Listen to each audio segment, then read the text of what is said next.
Chers étudiants, étudiantes et étudiants, bien sûr, d'ailleurs, je corrige, chers membres du jury, bonsoir à toutes et à tous. Et puis, merci de votre présence et de votre patience pour ce début.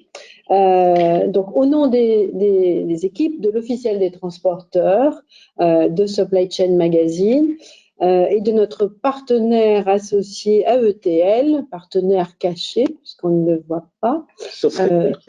Sauf Frédéric. Je pensais à Olivier Letim. Je suis très heureuse de lancer officiellement cette deuxième finale du concours de l'écho des jeunes pros. C'est une vraie fierté de constater que ce concours crée une véritable émulation tant dans le corps enseignant qu'auprès de nos professionnels qui sont des lecteurs assidus de nos revues et d'apprécier aussi la joie des lauréats que nous avons pu constater lors de l'édition 2001. Lauréats que nous avons suivis depuis l'année dernière en les valorisant lors de nos 2 manifestations professionnelles majeures qui se sont tenues, c'est-à-dire l'élection du transporteur de l'année organisée par l'Officiel des transporteurs et qui s'est tenue tout récemment, et la cérémonie des rois de la supply chain organisée par Supply Chain Magazine qui s'est tenue le 17 mars dernier, si mes souvenirs sont bons, puisque exceptionnellement, nous n'avions pas pu le faire en janvier à la date prévue pour les raisons évidemment liées à ce cher Covid-19. Aussi, sans perdre un instant, je déclare ouverte la 2e édition du concours de l'écho des jeunes pros et passe la parole à Gwenaëlle Lily et Philippe Tesson. Merci. Merci Frédéric, notre directrice générale groupe, de ce mot d'introduction. Eh bien oui, nous sommes fiers de vous retrouver pour cette nouvelle finale et pour entrer très vite dans le vif du sujet, Gwenaëlle, pouvons-nous présenter les membres du jury? Alors cette année encore, nous avons dû nous résoudre à organiser cette finale en distanciel et nous sommes donc connectés avec Frédéric Harpstein, président lead recrutement et athélogue. Camille Henry, docteur en transport et directeur de recherche et administrateur de l'AETL. Alors Frédéric Harpstein était aussi vice-président de l'AETL, excusez-moi. Nous avons aussi Jérôme Verny, fondateur et directeur master supply chain et transformation digitale à Paris.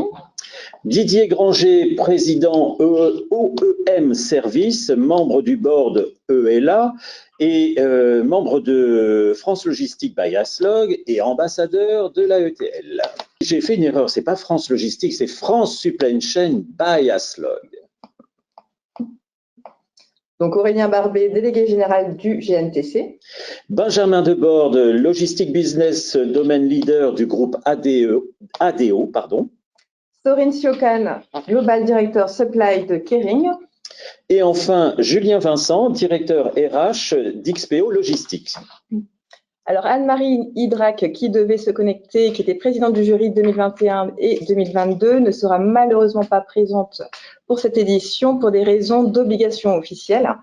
Mais elle nous transmet tous ses chaleureux encouragements pour ce concours, auquel elle est d'ailleurs très attachée. Et cela vaut également pour Jean-Claude Plat, qui a été retenu pour des raisons professionnelles. Merci Gwenaëlle. Maintenant, il nous faut présenter donc les 4 dossiers en finale ce soir. Et les remercier d'ailleurs chaleureusement pour le travail accompli. Oui, très chaleureusement. Et pour cela, je passe la parole à notre cher et mon cher collègue Jean-Luc Rognon, qui est rédacteur en chef de Supply Chain Magazine. Et nous saluons donc Frédéric Carton, qui reviendra peut-être tout à l'heure. Oui, donc c'est à moi que revient l'honneur de présenter très succinctement les dossiers. Déjà, merci aux 4 équipes finalistes. Alors le premier, ils sont présentés dans l'ordre d'arrivée, c'est ça, de réception aux rédactions. Donc le premier, l'équipe 1, c'est une équipe où ils sont 7. C'est une équipe du CNAM Valenciennes avec Loïc Vaccin, Rodrigue Blaison, Christopher Prévost, Geoffroy Boquet, Quentin Boutillot, Capucine Plassard et Loïc Laloyau. Et c'est un projet qui porte sur le dernier kilomètre. Le dernier kilomètre peut-il être écologique et efficient? Le deuxième projet, alors c'est une équipe unipersonnelle, mais on l'a quand même, on a fait une exception parce que normalement c'est vrai que c'est un travail d'équipe et c'est aussi le but un peu de l'école des jeunes pros de travailler justement de manière collaborative. Mais à la fois c'est vrai que le sujet était aussi intéressant et qu'on n'a pas voulu non plus décourager les initiatives. Donc c'est présenté, ça représente l'Istelli de Lille et c'est Hugo de Piqui, alors je sais pas comment on dit, de Piqui, je sais pas. De Piqui, voilà. Je veux pas faire d'impair. Et donc cette étude porte sur le remodelage d'une enseigne célèbre de la distribution d'équipements électroniques et électroménagers nordistes. Alors, on va dire le nom puisqu'il s'agit de Boulanger, mais il y a un caractère confidentiel puisque finalement, c'est pas sur un cas fictif, mais vraiment sur un cas d'entreprise. Le troisième projet, c'est l'équipe de Promotrans Rennes. C'est une équipe de 4 étudiants, Alexandre Desserves, Colline Lepoitvin, Tiffaine Even et Louis Foulonneau, sur un thème, là encore, qui a trait à la logistique urbaine face à l'encombrement des centres-villes. Quelles solutions apporter au transport urbain de marchandises au profit des commerces de proximité appliqué, alors c'est Promotrans Rennes, appliqué justement à une ville qui est Rennes. Voilà, ça tombe bien. Et puis le quatrième projet en lice, qui est présenté par l'Istelli Monchy-Saint-Éloi. Alors là, par contre, j'ai un petit souci, c'est que je ne sais pas combien d'étudiants ont participé, mais ça, vous allez me le dire peut-être tout de suite. Oui, on est une quinzaine à avoir participé, mais 4 représentants. D'accord, une quinzaine, voilà. Moi, j'avais Florian Annick et Léa Sarnet qui vont présenter le projet. Le projet s'appelle TIRC, T-I-R-C. Alors, c'est vrai que c'est pas tout à fait explicite comme ça. C'est plutôt une étude sur un cas fictif de faisabilité d'une ligne de transport à l'international. Bon, ils nous présenteront ça dans quelques instants. Voilà. Ok, merci Jean-Luc. Gwenaël, ce qui serait bien, c'est de rappeler brièvement comment va se dérouler cette soutenance, enfin cette finale, en quelques mots. Tout à fait. Alors, cette soutenance sera faite à partir d'un dossier de groupe d'élèves que nous avons reçu, qui a été soumis au jury et qui a fait l'objet d'une première évaluation donc, de nos membres jurés. Maintenant, donc, l'exercice de soutenance va durer 15 minutes maximum, auquel nous allons donc on va y assister. Ça complétera l'écrit et la vidéo. À l'issue des 4 présentations, les compétiteurs seront momentanément déconnectés afin que notre jury délibère. Alors juste 15 minutes et on aura une petite séance de questions de 5 minutes avec justement les membres du jury qui pourront poser des questions. Voilà. Ok, bah écoutez, je pense que c'est très clair. J'espère qu'il en est de même pour vous.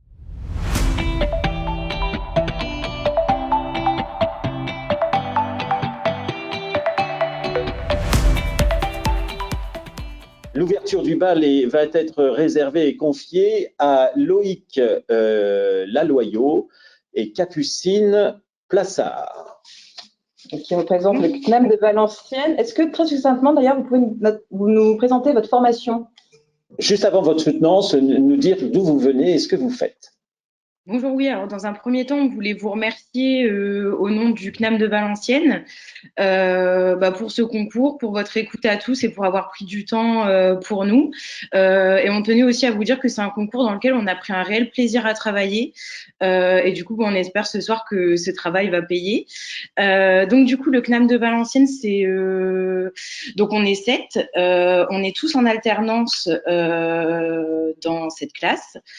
Donc le CNAM de Valenciennes propose une formation logistique.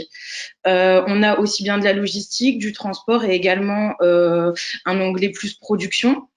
Et donc voilà, on est tous en alternance dans cette classe et on est sur Valenciennes. D'accord. Très bien, merci.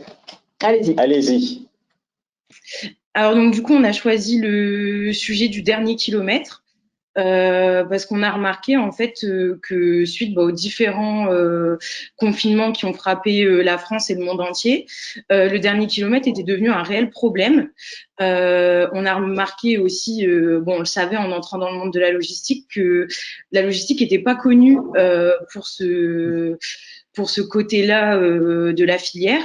La logistique, c'est aussi connu avec le monde du transport et de la production comme quelque chose d'extrêmement polluant, qui est très peu porté sur l'écologie. On pense souvent voilà, à toutes les industries qui polluent énormément. Et on a voulu prouver avec ce sujet que la logistique s'était améliorée, que les transporteurs aussi, que l'industrie aussi. Donc, on a voulu prouver que le dernier kilomètre pouvait être pour les entreprises à la fois efficace, d'une part pour leur économie, et d'autre part pour l'écologie. On a pu, durant nos recherches, observer que de nombreux transporteurs s'y étaient mis avant le Covid. Certains simplement par attrait de la filière. D'autres ont vu un réel potentiel dans ce côté de la logistique.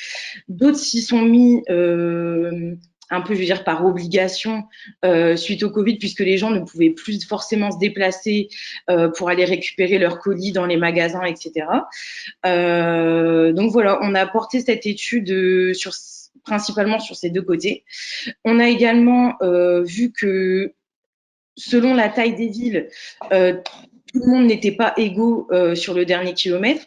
Quelqu'un qui est dans une grande ville, dans une grande métropole, comme on peut citer Paris, Lille, Lyon, Marseille, et bien d'autres, était souvent plus facilité pour le dernier kilomètre, mais ça a tendance à bouger dans des plus petites villes, voire même dans les campagnes.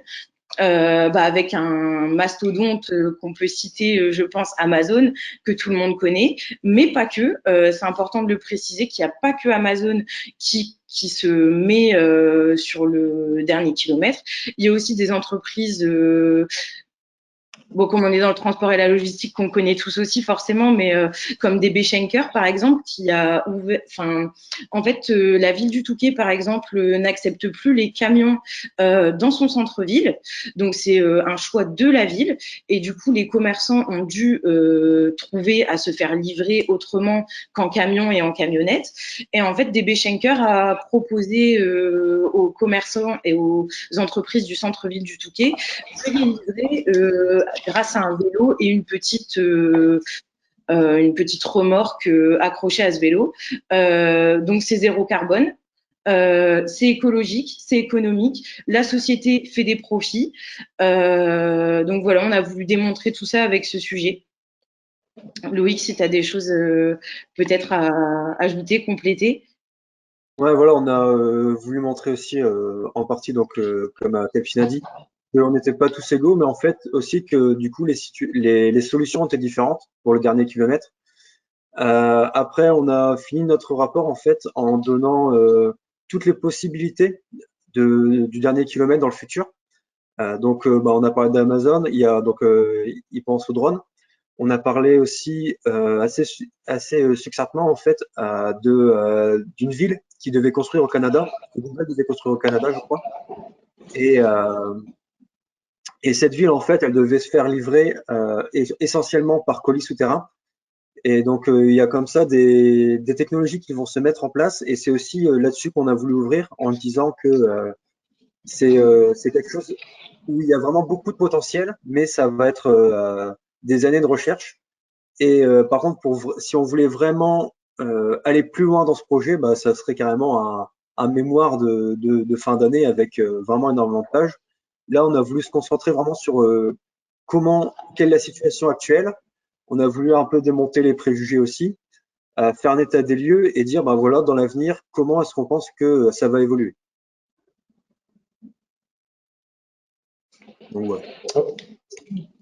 Ok, vous avez d'autres, il y a d'autres choses que vous vouliez aborder ou c'est la présentation que vous aviez prévu de faire, parce qu'on peut passer directement aussi aux questions si vous le souhaitez. Oui, on peut passer aux questions. D'accord. En tout cas, merci beaucoup. Moi, je dois dire que sur le sujet, déjà, c'est un sujet sur le choix du sujet. C'est un sujet actuel. La preuve, nous, on a choisi la logistique urbaine pour le thème du forum d'été qui aura lieu en début juillet. Et c'est vrai qu'il y a une profusion de solutions, etc. et ça fait du bien aussi de voir un œil, d'avoir un œil à la fois avisé et un peu neuf ce sujet-là. Moi, donc, je voulais saluer le côté état des lieux, mais à la fois, et c'est ce qu'a dit Loïc aussi, il ne s'agit pas d'une thèse ou d'un mémoire, mais c'est vrai que, enfin, pour moi, je trouve qu'on reste un petit peu quand même sur sa fin, sur la partie analyse ou en tout cas grille de lecture. C'est-à-dire que on pourrait se dire, pour que ce soit vraiment, pour que ça apporte vraiment quelque chose à une entreprise, il faut qu'elle puisse se retrouver dans, se dire, bah, pour moi, qu'est-ce qui peut être le plus profitable dans tous ces schémas ou dans toutes ces technologies qu'on veut bien me vendre? Est-ce que il y a des secteurs particuliers? Et donc voilà, mais forcément, c'est pas non plus le but de l'exercice de faire une thèse sur le sujet. Donc voilà, c'était la petite remarque, mais en tout cas, bravo pour le choix du sujet et la manière de le traiter. Est-ce que du côté du jury, il y a quelques questions, quelques observations que vous voulez faire? On a vraiment du temps. Voilà, on a encore 8 minutes. Ouais. Oui, Jérôme Verny, je voudrais intervenir, s'il vous plaît. Merci pour cette présentation et merci pour ce dossier de la part du CNAM. C'est un dossier intéressant. Le sujet, effectivement, c'est un sujet d'actualité. Je rejoins ce que vient de dire Jean-Luc, c'est que finalement, sur votre dernière partie, ça aurait été bien d'avoir, par exemple, une carte mentale, qu'on puisse se situer. C'est-à-dire qu'en fait, vous faites beaucoup de propositions, beaucoup d'exemples, mais il n'est pas évident de percevoir la valeur ajoutée de chacun de ces exemples. Pour un acteur, une entreprise aujourd'hui, quand elle s'intéresse à la logistique urbaine, quels sont ses besoins? Et je pense qu'une représentation schématique, synthétique de vos exemples aurait été très bien en fait. Voilà, c'était une remarque sur ce dossier qui, dans l'ensemble, est plutôt intéressant. D'accord. Ouais, bah alors si je peux prendre la parole, moi je suis d'accord avec vous. Après, comme on l'a dit, c'est un dossier de 15 pages. Si vraiment vous voulez aller au bout, en fait, il aurait fallu faire vraiment une vraie étude, des coûts, de l'impact écologique, parce que c'est aussi le but de notre dossier. Et aussi après dire à quelle entreprise ça serait profitable et quel genre de bien pourrait être transbordé justement pour le dernier kilomètre, pour quelle entreprise et pour quel moyen.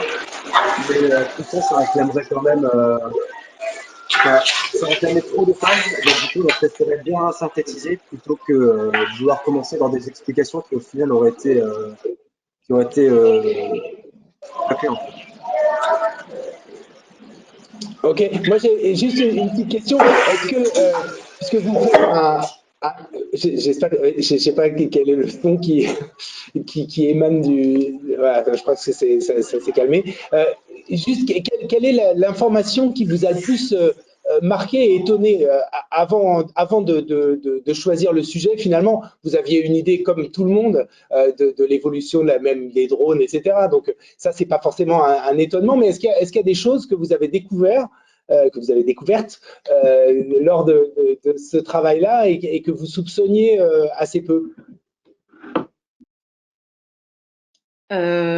Déjà, on a découvert que des grosses entreprises, comme on l'entend, par exemple la CMA-CGM, on a entendu beaucoup parler d'eux et ils sont très connus dans le monde du transport et de la logistique. Dans l'imaginaire commun, voilà, ce sont des gros bateaux, ça pollue, etc.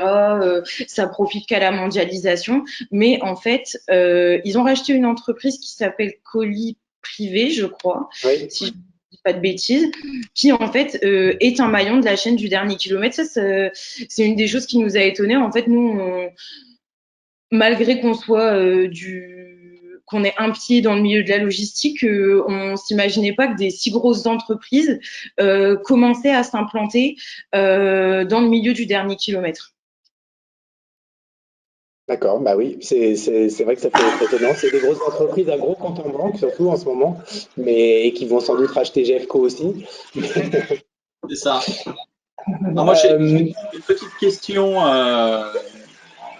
on comprend bien effectivement l'importance du dernier kilomètre. On voit les drones, les vélos, les petites remorques, etc. Et vous utilisez dans le premier schéma que j'ai sous les yeux la société Mecalux. C'est ça. Est-ce que vous savez ce que fait Mecalux? Mecalux, c'est essentiellement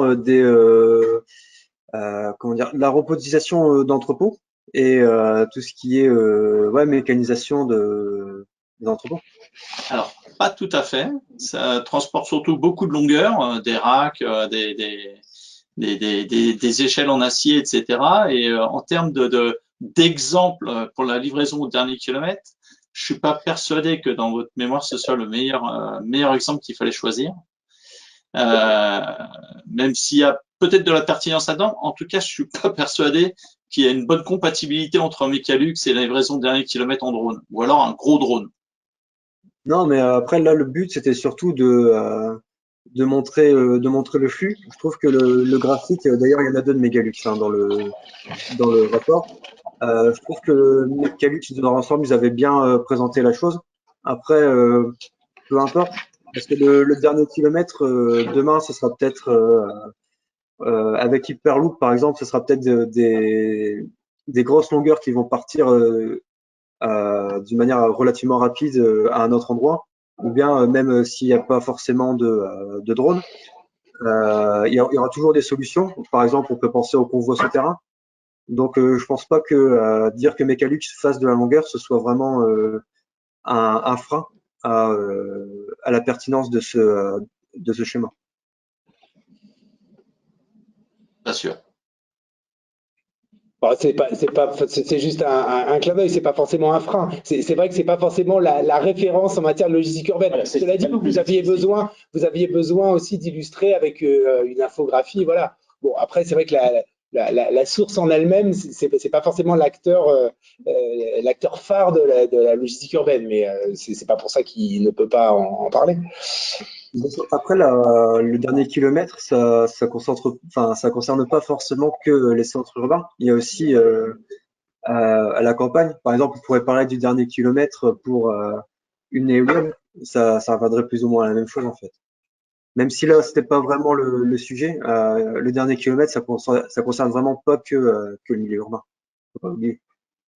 Enfin, c'est surtout ce qu'on voulait vous dire, c'est que Mecalux c'est avant tout un équipementier et ça travaille pour les équipements d'entreprise et c'est peut-être pas ceux qui sont le plus illustratifs de la livraison du dernier kilomètre. J'avais une question, donc vous abordez beaucoup de notions et beaucoup de concepts qui sont finalement complexes en lien effectivement avec la logistique du dernier kilomètre. Moi, ce que je regrette, c'est que vous n'ayez pas à un moment donné, dans cet état des lieux qui est assez intéressant pour pouvoir défricher un certain nombre d'éléments. Et pourquoi est-ce que vous n'avez pas choisi un focus sur l'un des aspects, des exemples en fait que vous prenez dans cette dernière partie, et surtout en choisissant un focus qui permettrait aussi de différencier finalement ce qui est concret, ce qui est opérationnel à court terme, de ce qui va finalement plutôt être expérimental. Vous parliez d'Hyperloop, vous parliez de livraison de drones. Bien évidemment, selon les territoires, le drone ne va pas forcément encore être exploité de la même façon, ça ne représente pas les mêmes enjeux. De la même façon, l'Hyperloop, bien évidemment, fait rêver beaucoup, mais en même temps, selon les territoires, ça ne va pas forcément être quelque chose qu'on va pouvoir rencontrer immédiatement, alors que des solutions de véhicules électriques, vélos, eux, elles sont davantage concrètes et finalement pourraient amener et éclairer finalement beaucoup plus d'éléments dans l'immédiat pour notamment des entreprises. J'avais une question ou une remarque peut-être. Je pense qu'il y a une dimension que vous mentionnez qui me semble très importante, c'est la question sociale et sociétale du dernier kilomètre et des différents enjeux sociaux. Je pense que vous auriez pu creuser un peu davantage ou peut-être avoir un regard peut-être un peu critique, acéré sur ces dimensions-là. Et j'aimerais avoir un peu votre avis. Qu'est-ce qu'elle est selon vous un peu les enjeux un peu sociétaux, sociaux du dernier kilomètre? Est-ce que vous avez un avis un peu sur cette question-là? Comment on peut travailler sur des dispositifs aujourd'hui nouveaux qui puissent s'insérer dans le tissu urbain directement et qu'il puisse y avoir une acceptation sociale? Je pense que ça, c'est des enjeux assez fondamentaux. Vous avez abordé un petit peu ce thème-là aussi, vous l'avez évoqué. Je vais commencer par Aurélien, parce que c'est la dernière question. Alors, les enjeux sociétaux, les enjeux sociaux, ils sont importants. Là, aujourd'hui, on voit que la livraison en dernier kilomètre se fait globalement par camionnette. Alors, les enjeux, on voit qu'il y a beaucoup de problèmes de santé qui sont liés à ça, beaucoup de problèmes de santé, notamment liés au stress, parce qu'on voit que les camionnettes sont vite surchargées, que les personnes qui s'en occupent sont relativement novices en fait dans la livraison et qui peuvent potentiellement aussi faire des accidents à cause justement de ce stress. Et là, à l'heure actuelle, la technologie va permettre justement de baisser ce genre de facteurs. Maintenant, la technologie aussi, ça va dire que les comment dire, les postes qui avant étaient simplement des postes de livreurs en porte-à-porte, pour des gens qui ne sont pas forcément, qui n'ont pas forcément de diplôme, vont être transformés en des jobs plutôt en maintenance ou en recherche et développement. Et ça va induire un besoin dans les écoles. Les principaux enjeux sociaux, en fait, je pense qu'ils sont là.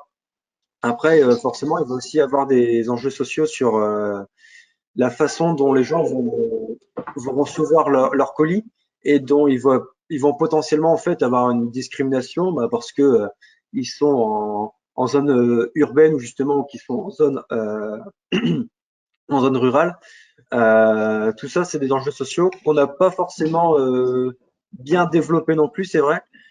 On est resté très succinct là-dessus parce que c'est pareil, on a essayé en fait de rendre les choses assez compactes et ça mériterait une étude plus poussée en fait, vraiment plus poussée. Juste pour répondre à la remarque de Camille sur le focus un peu sur une. Est-ce que vous y avez pensé? Est-ce que c'est. Ah, qu'est-ce que vous en pensez? Peut-être Capucine? Oui, du coup, je vais vous répondre. Comme on vous le dit depuis tout à l'heure, en fait, plus on a creusé dans ce sujet, plus on s'est rendu compte de la montagne de travail qu'on avait et de la montagne d'informations aussi. Il fallait trier, il fallait vérifier. Il y avait plusieurs aspects. On a essayé de regarder un petit peu partout. On trouvait ce sujet tellement énorme qu'on a voulu prendre un peu de tout. On a voulu s'intéresser à tout. Pour faire un sujet assez complet, bien comprendre, bien poser les bases aussi du dernier kilomètre, parce qu'on s'est dit que oui, l'officiel des transporteurs, c'est quelque chose qui est lu majoritairement par des professionnels, c'est vrai. Mais on s'est dit, si jamais quelqu'un qui ne connaît pas ce milieu tombe sur notre article, peut-être aussi qu'il peut comprendre. Et après, c'est vrai qu'on n'a pas fait de focus parce que comme on dit depuis tout à l'heure, le sujet fait, on avait le droit qu'à 15 pages. Si on avait eu peut-être 17, 18 pages, on aurait fait un focus sur vraiment une entreprise, sur un milieu. Mais c'est vrai que malheureusement, sinon, on aurait vraiment dû faire quelque chose de plus conséquent. Et du coup, on a préféré bien poser les bases, bien montrer la multitude de choses qu'il y avait dans ce sujet, plutôt que faire un focus. Après, c'est un choix, il est discutable. Et du coup, j'aurais une question pour les 3 pages que vous auriez que vous auriez pu écrire ou que vous auriez eu envie d'écrire. Je me dis, à votre avis, pourquoi on s'affole tous sur la livraison dernier kilomètre? Alors, vous avez parlé du Covid. Le Covid, ça n'a été qu'un accélérateur d'un certain mouvement. Donc, finalement, question numéro 1, qu'est-ce qui explique qu'on parle tous du dernier kilomètre?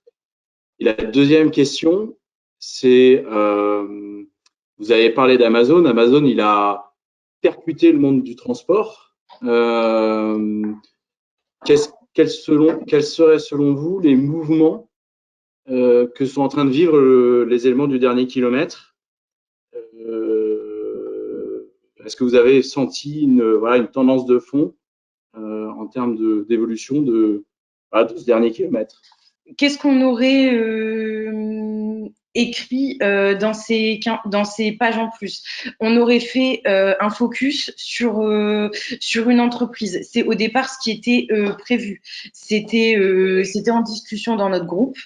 C'était ce qu'on aurait aimé faire, mais après on était pressé aussi par le temps. La deadline pour envoyer le dossier approchait, on voulait rendre quelque chose, voilà. Ensuite, le dernier kilomètre, on a vu aujourd'hui les clients. Pourquoi tout le monde s'affole autour de ce sujet? Les clients sont de plus en plus exigeants. La logistique s'est rendu compte qu'on était mauvais élèves là-dessus. On s'est rendu compte que les entreprises qui avaient ce côté de la logistique développé avaient parfois aussi plus de parts de marché, plus de business.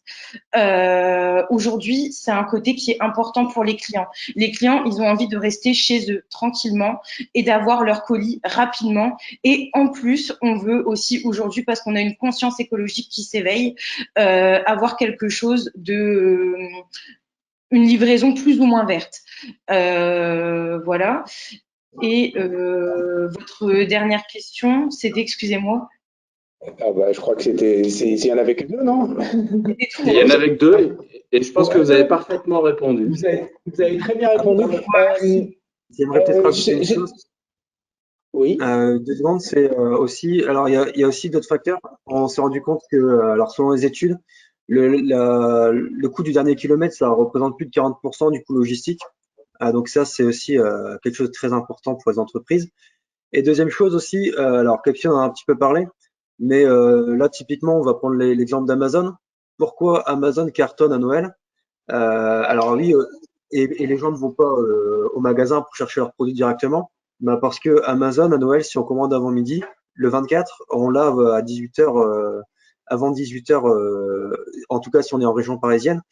Et c'est là-dessus aussi que les gens vont se dire, voilà, pour le dernier, pour avoir plusieurs parts de marché, comme Capucine a dit, il va falloir que je tape sur le plus rapide et le moins cher. Donc voilà, je pense qu'on aura bien répondu à vos questions comme ça.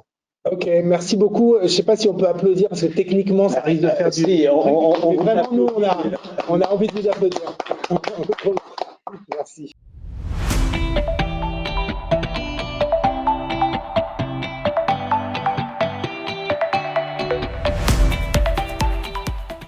Nous allons donc maintenant passer à la deuxième soutenance. C'est donc celui qui va se présenter à nous. C'est donc Hugo de Pitchy. Je t'ai dit de Lille. Voilà. Oui, bonsoir à tous. Bonsoir.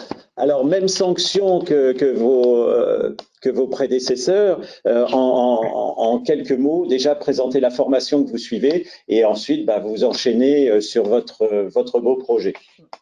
Bien sûr. Bonsoir à tous. Alors moi j'ai le plaisir de représenter un ISTELI de Lille et plus particulièrement la promotion MTLCI, donc Manager Transport Logistique Commerce International. Donc il y a une formation en Bac plus 4 et Bac plus 5. Et puis voilà, pour notre part, on avait la volonté à travers ce concours de mettre en évidence l'aspect environnemental. Alors c'est pourquoi, alors moi j'ai l'opportunité chez Boulanger de mener un projet qui intègre cet aspect-là. C'est pourquoi, comme vous le disiez tout à l'heure, j'ai travaillé de manière plus unipersonnelle, mais à l'aide de mes camarades sur le dossier. Aussi pour des questions de confidentialité. Voilà, on a un projet qui intègre une dimension économique, une dimension organisationnelle et une dimension environnementale. Alors, je vais tout d'abord vous présenter rapidement l'entreprise Boulanger. Donc, depuis 1954, l'entreprise Boulanger est spécialiste des équipements de la maison en électroménager et multimédia. Donc, en quelques chiffres, c'est 25 000 références, un peu plus de 10 000 collaborateurs, 4 entrepôts répartis partout en France et un peu plus de 190 points de vente.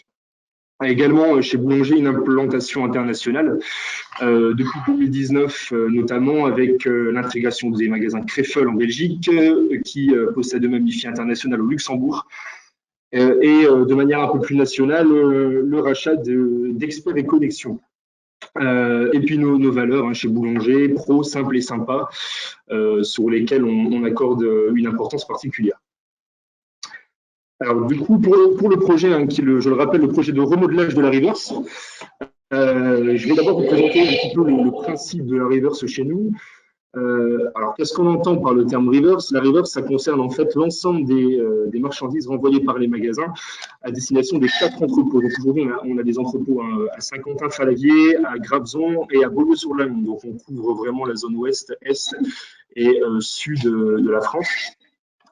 De manière plus précise, la reverse, elle concerne en fait 2 types de marchandises. D'un côté, les agrès. Alors, ce qu'on appelle agrès chez nous en temps propre, c'est les palettes plastiques vides et les bacs plastiques vides, et donc qui servent en fait à livrer les magasins. Une fois que les magasins sont livrés, ils font des piles et ils les renvoient ensuite vers les entrepôts livreurs, donc un des 4 entrepôts répartis partout en France.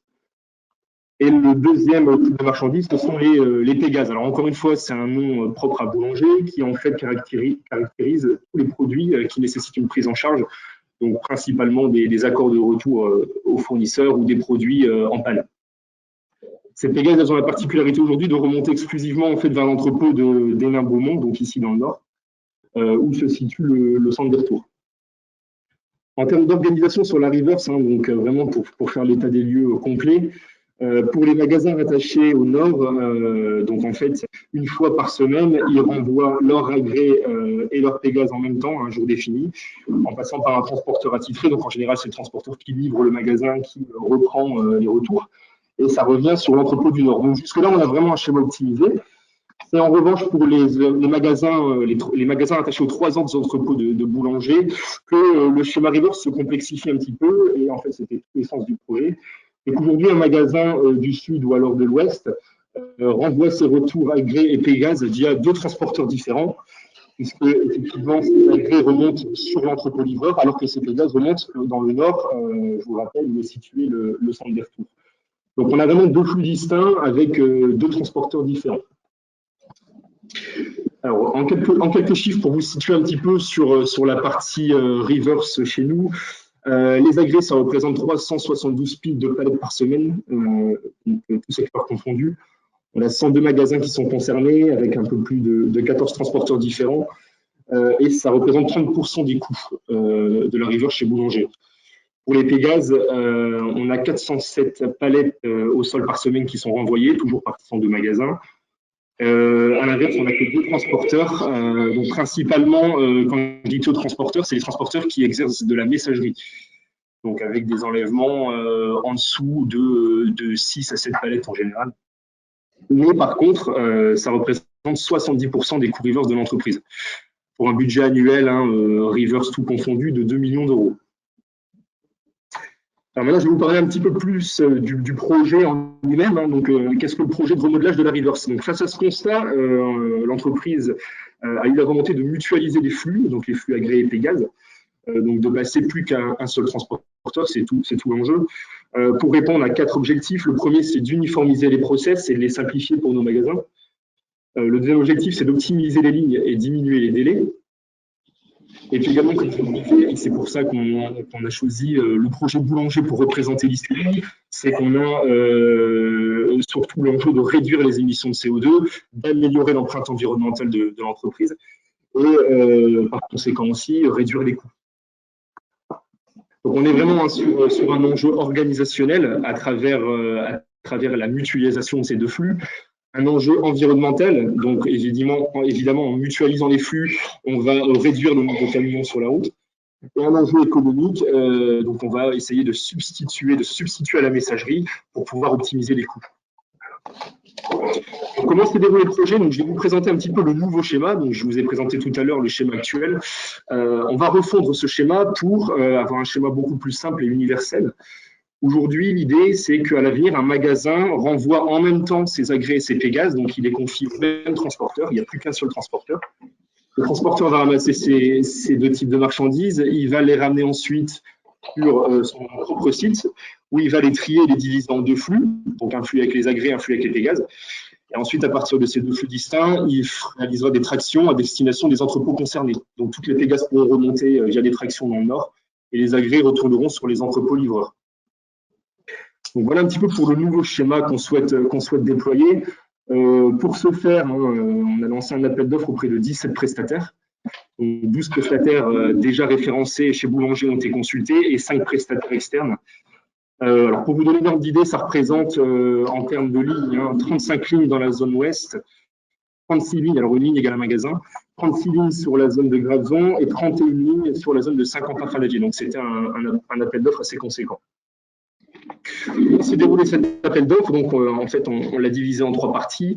La première partie, c'est la préparation des éléments. On a commencé en fait par rédiger un cahier des charges pour structurer l'appel d'offres, définir les besoins de l'entreprise. Ensuite, on a élaboré un contrat de transport, toujours dans l'idée de cadrer au maximum le projet. La deuxième partie était la présentation et l'envoi de l'appel d'offres aux prestataires. Alors ça s'est déroulé dès fin novembre de l'année passée. Et la troisième et dernière partie du projet, donc c'était tout simplement traiter les retours. On a établi 3 critères de sélection pour cet appel d'offres. Le premier critère, c'est l'attractivité évidemment économique de l'offre. Le deuxième critère qui est l'adéquation avec les critères techniques spécifiés dans le cahier des charges. Et le dernier critère, c'était un point d'honneur sur la traçabilité des flux. Donc on a vraiment la volonté de savoir où se trouvent les palettes, surtout puisqu'on intègre du flux produit, du flux retour SAV. Maintenant, sur la partie un peu plus chiffrée du projet, sur les résultats, donc aujourd'hui, toutes les offres n'ont pas encore été reçues. On attend encore certaines offres retardatrices. Ce qu'on peut déjà dire, c'est que par rapport au coût actuel que nous coûte, notamment le flux Pégase via le recours à la messagerie, avec ce nouveau schéma où on n'a plus qu'un seul transporteur, on pourrait réaliser une économie qui est estimée à 27%. Voilà pour l'aspect économique du projet. Concernant maintenant la conclusion, donc pour essayer de faire un point où est-ce qu'on en est aujourd'hui, dès avril 2022, dès la fin du mois, on procédera au premier déploiement sous forme de test qui va durer 1 mois.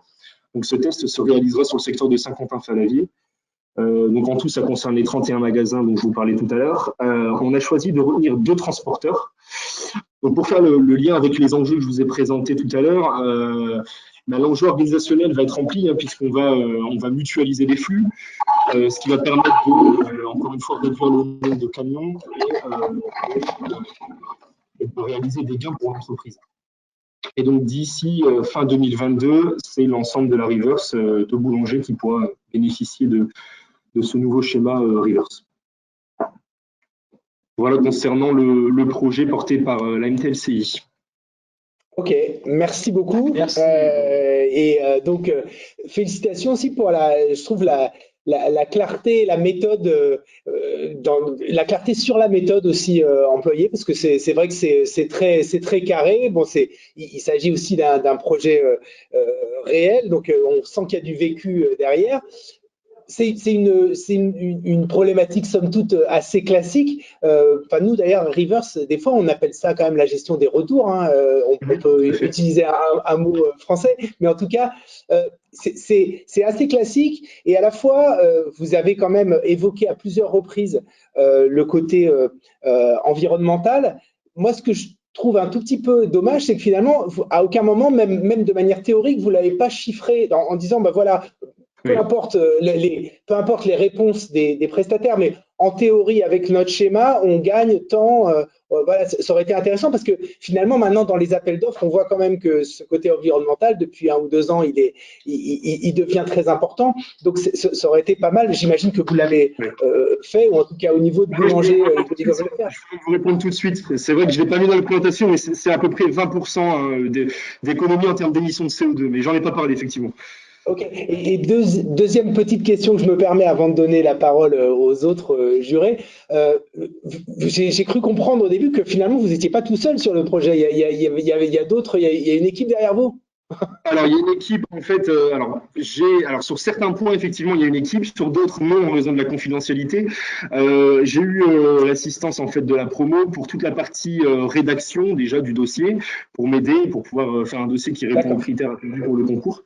Et surtout, sur la partie organisation, en fait, ils m'ont beaucoup aidé sur cette partie-là aussi. Ils m'ont donné des pistes de réflexion, tout ça. Alors évidemment, j'ai été orienté par Boulanger, mais j'ai aussi travaillé un petit peu en parallèle avec les collègues de la promotion sur cette partie-là. D'accord. Est-ce que vous avez des questions ou des remarques, mes amis jurés? Ouais, moi, j'ai une question d'abord autour de la problématique de la reverse, qui est une vraie problématique dans le retail et on sait ce que ça peut donner. Et quand on arrive à traiter ça chez un client, ben, on est le roi du pétrole. Mais là, en l'occurrence, il y a un sujet qui n'a pas été abordé et je me pose la question, comment vous avez résolu le problème du stockage en attendant le ramassage hebdomadaire de tous les bacs, les agrès, les pégases, sachant qu'on est dans des magasins, qu'il n'y a pas forcément des surfaces dédiées à ça. Et on retrouve souvent cette problématique dans l'environnement justement de la vente. Et moi, je n'ai pas vu ce passage explicité dans votre support. Effectivement. Alors, en termes du stockage magasin, aujourd'hui, on a programmé, donc j'en ai parlé, mais rapidement, chaque magasin bénéficie d'une ramasse par semaine de ces flux agrès et de ces flux Pégase. C'est quelque chose qui se fait depuis plusieurs années, qui fonctionne plutôt bien. Donc, en fait, les magasins ont la capacité de stocker pendant une semaine en attendant cette fameuse ramasse hebdomadaire. Donc, aujourd'hui, on n'a pas touché à ce système-là. On est resté sur cette unique ramasse. On est resté sur ce schéma-là. D'accord. Donc, aujourd'hui, vous n'avez pas réduit le nombre de ramasses, vous avez juste réduit le nombre de transporteurs qui vont passer. Tout à fait. On est resté sur le même nombre de ramasses, en fait, qui correspondait tout à fait aux besoins des magasins. Donc, ça, c'était quelque chose qu'on n'a pas modifié. On a vraiment agi sur le côté transport. Donc, sur le côté enlèvement des magasins. OK. Merci. J'avais une interrogation. Alors, une remarque et une interrogation. Enfin, deux remarques et une interrogation. Je confirme, le document est très bien structuré, la méthode donne envie de la suivre. C'est ma première remarque. La deuxième remarque, c'est sur la confidentialité. Je pense qu'il faut que vous fassiez attention. Et quand on parle de confidentialité, forcément, les clients pour lesquels on bosse, faut en général éviter de les citer. Je viens sur ma question. Ma question, elle est, si j'ai bien compris votre schéma directeur, le schéma directeur, il est essentiellement externalisé. C'est-à-dire qu'en gros, vous laissez vos transporteurs gérer la reverse. Est-ce qu'il y aurait un avantage ou des inconvénients à traiter dans votre propre réseau, dit autrement avec votre action entre vos entrepôts et les magasins? Est-ce qu'il y aurait un avantage à utiliser ce réseau-là et quels seraient les inconvénients? Aujourd'hui, Boulanger ne dispose pas de flotte propre. Donc, l'intégralité de la partie transport est sous-traitée. Voilà pourquoi on souhaite passer par des prestataires. C'est pour ça que je ne comprends pas très bien votre question. En fait, ce que je comprends de votre schéma directeur, c'est que vous sous-traitez complètement la ramasse, la collecte, l'éclatement et la redistribution dans vos entrepôts. Et en gros, est-ce qu'il y avait un avantage ou pas à passer directement par les entrepôts boulangers plutôt que d'utiliser des surfaces des transporteurs? C'était ça la question. D'accord, de faire des tractions finalement. Alors, en fait, de remonter vos agrès pour les entrepôts et après de remonter les entrepôts à un autre entrepôt. C'est ça que vous voulez dire? Exactement. Ça, effectivement. Voilà, faire un intercite. Ça a été étudié en fait lorsqu'on a défini parce qu'on s'est finalement concrètement, on s'est tous mis autour d'une table, on a essayé de définir le nouveau schéma. Ça a été étudié, mais on n'a pas été plus loin, principalement pour des questions d'organisation en entrepôt. Les entrepôts ne pouvaient pas spécialement accueillir le flux. Aujourd'hui, ils font des livres de magasins, ils accueillent des produits, mais ils ne pouvaient pas accueillir des flux reverse pour des questions de place et de préparation et ensuite de réexpédition. Donc, on a abandonné la piste et on est parti vraiment sur l'idée de prester l'intégralité de la gestion de reverse. Super clair, merci. Ok, juste pour rebondir sur le côté confidentialité,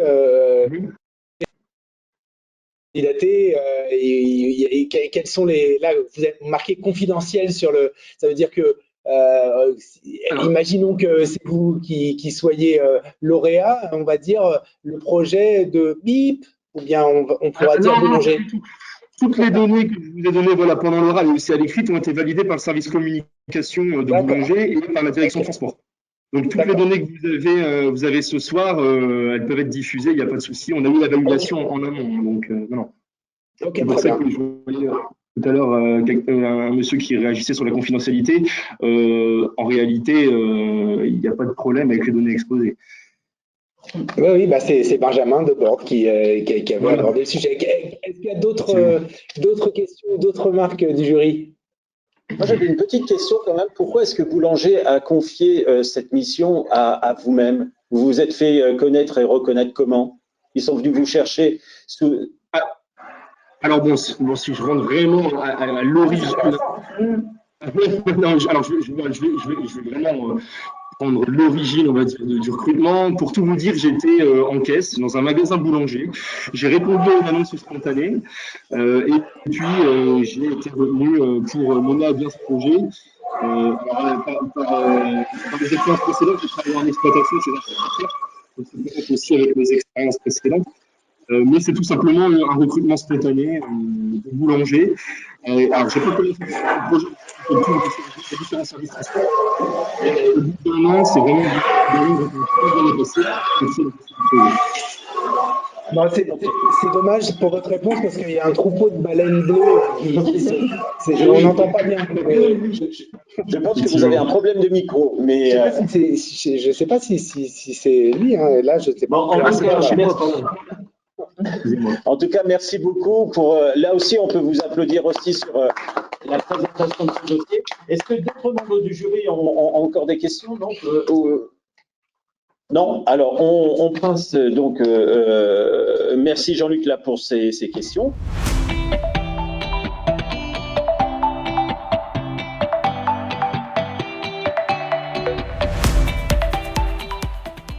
Alors maintenant, c'est au tour de Tiffaine Even et de Louis Foulonneau, représentant de Promotrans Rennes. Alors, donc, Louis et Tiffaine, êtes-vous prêts? Oui, on est prêts. Voilà, parfait. Alors donc, même principe que les autres. Si vous pouvez en quelques mots nous présenter votre cursus et ensuite donc enchaîner avec la présentation de votre projet. Donc nous venons du campus de Promotrans, donc à Bru, où nous suivons une formation MOLI, donc manager des opérations logistiques et internationales. C'est un cursus qui se réalise en 3 ou 2 ans en fonction de nos débouchés et venus. Et donc nous avons des formations assez variées, donc par exemple la douane, la logistique industrielle, l'entreposage, donc on touche un petit peu à tout. Notre projet est basé sur la ville de Rennes, qui a été élue en 2021 par le magazine Autoplus, la ville la plus embouteillée de France, malheureusement pour elle, et nous en subissons quotidiennement les conséquences, comme par exemple quand nous allons au campus et qu'on doit traverser toute la rocade pour s'y rendre, on se rend compte qu'elle mérite bien son titre. Donc c'est pourquoi nous avons envisagé pour les commerces rennais des alternatives en dernier kilomètre pour éviter ces bouchons matinaux et le soir également. Vas-y. Très bien. Alors je complète donc ce que vient de dire Tiffaine. Notre objectif, en fait, ça a été de se tourner vers les autres modes de transport que celui qui est utilisé par la route, donc autrement dit les camions. Et donc, en fait, on a voulu surtout exploiter en fait les forces déjà en présence sur Rennes, qui sont en fait assez nombreuses, et on a trouvé qu'elles n'étaient pas suffisamment exploitées. Et notre objectif, en fait, pendant notre travail depuis novembre, en fait, ça a été de voir comment est-ce qu'on pouvait les mettre en relation et les exploiter davantage. L'avantage de notre projet, c'est que il peut être rapidement mis en place et nécessite moins de coûts de mise en place parce qu'en fait, la ville de Rennes, est-ce qu'elle le savait ou pas? En tout cas, peut-être sans le savoir, a mis en place tout un réseau d'infrastructures pour justement qu'on puisse mettre en place ce projet que justement on a étudié depuis novembre. On a donc travaillé sur 4 axes majeurs. Le premier a été le réseau fluvial. Ensuite, on a travaillé aussi sur le ferroviaire. Le réseau, alors là aussi routier, mais le transport en commun, notamment les bus et les cars, intercités et urbains. Et enfin, le quatrième volet, c'était le vélo. Et en fait, on s'est dit justement, ce serait intéressant de pouvoir mettre en relation les 4 modes de transport. Donc, je vais juste présenter brièvement le ferroviaire. Ce qui nous a mis sur la voie, c'était notamment le projet de l'entreprise LAE, donc LAE Logistique, qui a mis en place, qui a développé une branche de son activité dans le ferroviaire, en mettant en relation une ville à côté de Rennes et Paris, notamment pour les grands chantiers de Paris actuellement, là, pour les JO 2024. Donc, avec notamment le métro, parce que c'est une entreprise brugeoise, comme on dit, au sud de Rennes, qui a remporté l'appel d'offres pour construire du béton armé pour les métros parisiens.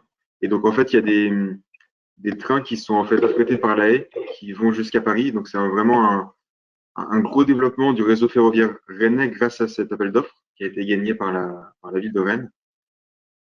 Donc ça, on s'est vraiment appuyé sur cette force, ce d'autant plus qu'aux abords de la gare de Rennes, il y a des grosses infrastructures et des gros espaces qui sont mis à disposition de la logistique, enfin, qui pourraient être mis à disposition de la logistique et qui sont vides actuellement. Et c'est pour ça qu'on s'est dit que ce serait intéressant de pouvoir les exploiter, plutôt que ce soit des friches industrielles ou urbaines. Le gros travail sur lequel on s'est vraiment arrêté, ça a été aussi le fluvial. Voilà, au 19e siècle, il y a eu des gros travaux qui ont été effectués sur la ville de Rennes et qui, en fait, ont empêché le développement du fret fluvial, alors que au Moyen-Âge, la ville de Rennes était connue pour son trafic fluvial au niveau du fret. Et un ingénieur a décidé de recouvrir la Vilaine dans le centre-ville. La Vilaine, c'est le nom du fleuve qui traverse la ville. Et on s'est dit que ce serait intéressant de pouvoir réexploiter cette force, qui est notamment exploitée par d'autres villes comme Paris, Strasbourg ou encore Nantes. Et on s'est dit justement que ce serait intéressant. Et c'est d'autant plus intéressant pour nous que la ville de Rennes a pour projet de découvrir la Vilaine dans les horizons 2025-2026. Et en fait, sans le savoir, elle rend justement possible cette réutilisation de la Vilaine comme moyen de transport de marchandises. Et donc, en fait, on a vraiment étudié Rennes de fond en comble et on a vu qu'il y avait beaucoup là aussi de zones qui pouvaient accueillir du déchargement et du chargement de marchandises. Voilà, c'est pour ça qu'on s'est dit que ce serait intéressant de pouvoir utiliser la Vilaine à cet effet. Stéphane, si tu veux continuer. Et donc, autrement, donc on a le transport routier, où là, en fait, le réseau rennais a mis en place Bresgo. Donc, c'est nos réseaux de bus et celui-ci s'étend sur la totalité du département d'Ille-et-Vilaine. Donc, le but, ce serait d'utiliser, in fine, les soutes de cars qui sont en général très peu utilisées dans le transport rural. Pour avoir beaucoup utilisé ce réseau en étant étudiante et non et sans véhicule, on se rend compte qu'en fait les soutes sont pas du tout utilisées ou très peu le vendredi soir. Et donc c'est vraiment de la place perdue au moment des transports qui pourtant est disponible et qui serait intéressant d'utiliser. Donc après, ça peut fonctionner dans un sens pour aller de la périphérie vers Rennes, mais également dans l'autre sens.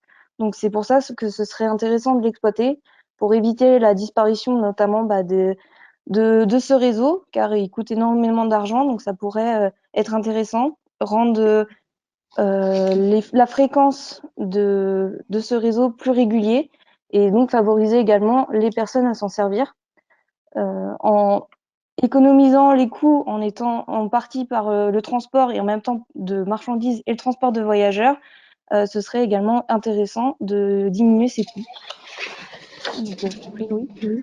Et pour achever le tout, on a voulu aussi s'appuyer sur la force de la ville de Rennes qui a su aussi développer depuis 10 ans le réseau cyclable de Rennes, avec notamment la mise en place de pistes cyclables et aussi le développement de 3 entreprises sur Rennes qui ont en fait développé le système du vélo cargo. Donc en fait, ce sont des vélos qui peuvent transporter jusqu'à 800 kg à l'avant et à l'arrière du vélo. Et c'est aujourd'hui 3 entreprises qui sont vraiment boom, en vrai boom, excusez-moi, en vrai boom, en vrai développement, puisque la demande des particuliers, mais encore plus des entreprises pour ce type de transport est très forte pour plusieurs raisons et on les a évoquées. Enfin, l'autre équipe tout à l'heure l'a évoqué, c'est qu'aujourd'hui la ville de Rennes est soumise aux vignettes critères qui permettent en fait de réduire l'empreinte carbone et la concentration en CO2 dans les grosses métropoles de plus de 250 000 habitants. Et la ville de Rennes est donc impactée par cette mesure et qui va en fait aller en s'intensifiant, d'où justement le projet, l'intérêt de notre projet en fait qui permettra aussi de voir à long terme, puisqu'on sait très bien que comme Paris ou encore les autres grandes villes comme Lyon, on sait très bien que Rennes, par la suite, va être soumise à ces mesures environnementales. Et donc, ça aura du coup un impact sociétal et environnemental très, très important, en plus de l'impact économique, puisque aujourd'hui, les embouteillages provoquent un coût logistique en termes financiers qui est très important. Voilà, donc si on devait résumer vraiment notre projet, c'était vraiment exploiter les forces en présence pour réduire les coûts d'installation, qui en fait seront vraiment moindres par rapport à une mise en place totale si on partait vraiment de rien, là on part vraiment de plein de choses qui sont déjà mises en place, et le tout dans l'objectif de respecter les contraintes du développement durable, économique, social et environnemental. Ok, merci beaucoup. Et puis bravo aussi parce que je voudrais souligner, vous l'avez dit au début, Tiffaine, mais finalement votre formation est plutôt orientée logistique internationale, douane, logistique industrielle, entreposage. Et finalement, vous êtes sorti un peu de votre zone de confort pour aller sur la logistique urbaine. Donc c'est pas forcément, même si j'imagine que vous avez évidemment dans votre formation des cours dans ce domaine, ou en tout cas vous abordez ces sujets. Mais donc, vous avez vraiment fait preuve aussi d'initiative et d'inspiration sur un sujet qui n'était pas forcément voilà, le vôtre au départ. Moi, j'avais juste, je trouve que c'est un super travail aussi d'éclaireur un peu, parce que finalement, vous avez donné, et vous l'avez fait aussi avec méthode, un peu les différents sujets sur lesquels on peut jouer. Alors évidemment, moi, je trouve qu'il y a une chose sur laquelle on reste un peu sur notre faim, c'est les sujets qui fâchent, parce que finalement là vous dites bah il y a le train, bah oui, enfin ça fait des années qu'il y a le train et finalement ça se passe pas, il y a toujours pas grand chose qui se passe. Alors effectivement il y a la haie qui dans l'autre sens va aller faire du BTP et transporter des wagons, mais dans le sens des marchandises comme ça, il y a enfin évoquer au moins je pense le problème des sillons, le problème peut-être de l'investissement aussi que ça peut représenter, le problème du surcoût parce qu'il va y avoir une rupture de charge. Donc, ça aurait peut-être été pas mal d'avoir peut-être même l'avis de la haie là-dessus, mais qui puisse dire ah bah ouais peut-être dans ce sens-là sur certaines marchandises, etc. Voilà. Mais là encore c'est vraiment une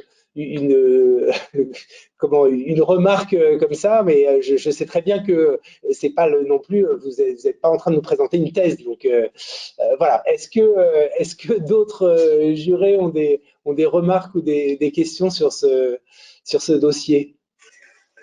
Oui, moi j'avais une question et une remarque d'abord, Camille Henry. La première remarque, c'est que ce qui moi m'a manqué quand j'ai lu, c'est qu'il manque un sommaire.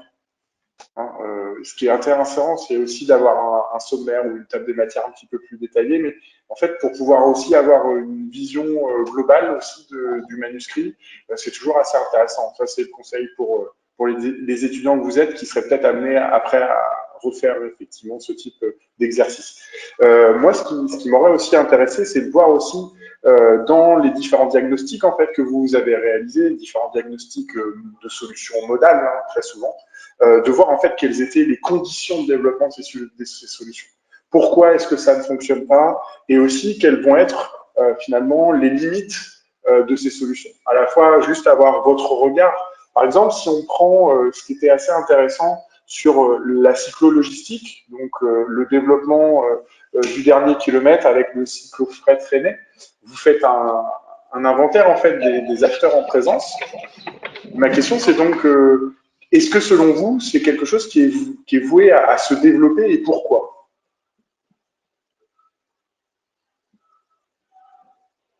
Qui veut répondre? Excusez-moi, oui, on était en train de rallumer le micro. Alors, très bonne question. À mon sens, enfin à notre sens plutôt, c'est amené à se développer le cyclofret parce que tout simplement, j'avais parlé des vignettes critères. Aujourd'hui, c'est quelque chose qui est de plus en plus courant dans les centres-villes et surtout pour les grosses métropoles comme Rennes notamment. Donc déjà, c'est déjà un bon concurrent par rapport aux camions. Déjà, c'est la première raison. Et effectivement, oui, comme disait Tiffaine, Rennes Métropole est très favorable aux entreprises du cyclofret. Et il y a énormément de subventions qui sont instaurées, qui sont au bénéfice des entreprises qui veulent se lancer là-dedans. Donc, c'est pour ça que justement, ça nous a beaucoup intéressé de travailler là-dessus, parce qu'on s'est rendu compte qu'en fait, la maire de Rennes est vraiment très sensible à ce genre d'entreprise. D'accord. Donc, ce que vous auriez pu faire, c'est aussi, même si vous étiez limité par la quantité de travail et de pages à restituer, c'est aussi derrière d'amener des préconisations. C'est-à-dire de proposer effectivement, là, de dire que, par exemple, ce système-là est, selon vous, finalement voué à potentiellement se développer parce que les acteurs publics, ils sont favorables, parce que finalement, votre analyse vous a amené à identifier un certain nombre d'éléments et par conséquent, on pourrait derrière s'en ressaisir. Voilà. Vous avez fait un panorama et derrière, ce qui pouvait être aussi intéressant, c'est d'aller un petit peu au-delà de ce panorama et d'amener finalement un certain nombre de préconisations. Ok. Mais je crois qu'on a appris des choses au-delà du fait que Rennes était la ville la plus embouteillée. Dommage pour les Parisiens qui sont partis à Rennes et qui maintenant en plus font la vignette critère, ça c'est super. Mais au-delà de ça, non, vraiment, on apprend des choses, notamment le côté utiliser justement les soutes des autocars. Mais là encore, je trouve, ce qui est dommage, c'est que vous avez déjà un regard qui est déjà un regard de professionnel quand même sur la chose. Donc, je pense que vous pouviez un petit peu aller plus loin, peut-être en se projetant, mais pour dire, pour faire quoi? C'est-à-dire les soutes, est-ce que ça veut dire qu'il va falloir, ça nécessite des infrastructures peut-être pour des coopératives qui vont vouloir approvisionner les magasins en ville, etc. Donc, il va falloir grouper peut-être, parce que j'imagine que le car, il va pas faire toutes les fermes pour récupérer les cagettes de fruits ou légumes. Mais enfin, voilà, est-ce qu'il y a un marché pour ça? C'est-à-dire que on sait qu'il y a des capacités, mais après, il faut que ça se traduise avec un besoin sur la logistique. C'est vrai que là, vous auriez pu, c'est encore, je suis désolé, c'est juste une suggestion. C'est vrai qu'on reste un peu sur sa fin en se disant, bah, tiens, là, on pourrait peut-être, il y a peut-être effectivement quelque chose, mais quoi? Est-ce qu'il y a d'autres remarques ou des points positifs aussi à souligner, hein? Moi, je voudrais compléter ce qu'a pu dire le jury jusqu'à présent. Merci encore pour cette présentation de la part de Promotrans. Je trouve que le dossier, c'est un dossier intéressant. Quand on lit, quand on est spécialiste de ces questions, on dit que c'est gentil votre approche, mais de ça, en fait, on se dit que c'est quand même bien ce que vous avez fait parce que vous avez cassé un peu les codes. C'est que, ok, on peut dire que ce n'est pas assez, c'est un manque de chiffrage, de plus de détails comment allez-vous procéder pour faire le report modal, etc. Mais vous n'êtes pas juste sur le simple vélo traditionnel, puisqu'à la fin, quand on lit le titre de votre dossier, de votre projet, et à la fin, vous nous apportez la réponse en disant grosso modo, c'est Urbi tout en vélo. Ben, voilà, ils sont soutenus. Politiquement parlant, c'est correct. La livraison avec le cycle, c'est un peu l'avenir. Mais vous êtes allé au-delà en parlant de ces autocars, en parlant du train, en parlant du fluvial, en ayant une approche un petit peu différente de ce que l'on peut voir habituellement. Et ça, c'est tout à votre honneur parce que je trouve ça vraiment bien. Par contre, n'oubliez pas un point, c'est qu'on a un vrai déséquilibre des flux quand on est en milieu urbain. Voilà, c'est un point très important. Vous rentrez plus de marchandises que vous n'en sortez. Et donc, c'est aussi un sujet non négligeable quand vous commencez à mettre des modes alternatifs à la route sur l'approvisionnement des milieux urbains. Justement pour le point, mais j'ajoute juste un point rapidement par rapport au trajet retour, justement, on s'y est penché là aussi. Et on s'est rendu compte qu'il y avait aussi moyen de réutiliser les moyens de transport, les modes de transport qu'on utilise pour l'entrée en ville, pour la sortie justement de la ville de Rennes. Notamment pour le déchet, ça pourrait être une idée justement de réutiliser les barges fluviales, vu qu'il y a des déchetteries à l'ouest de Rennes qui en fait ont un lien avec la Vilaine. Ils sont juste à côté. Et donc ça pourrait être une idée justement de les exploiter là aussi pour le trajet retour. Voilà, je m'arrête ici. Oui. Très bien. Ok. Je voulais saluer moi aussi la démarche de s'intéresser à des modes alternatifs ou des modes massifiés. Ça, c'est un premier point. Et je rejoins un peu mes camarades du jury qui peut-être regrettaient qu'on n'était pas allé un peu plus loin sur certains éléments. Je pense notamment au mode ferroviaire. Vous avez parlé beaucoup de l'AF. Je crois que c'est une très bonne idée. Mais peut-être que vous pouvez regarder, vous n'avez pas forcément évoqué les sujets de recharge, de manutention, d'infrastructures ferroviaires, par exemple de type terminaux de transport combiné et autres.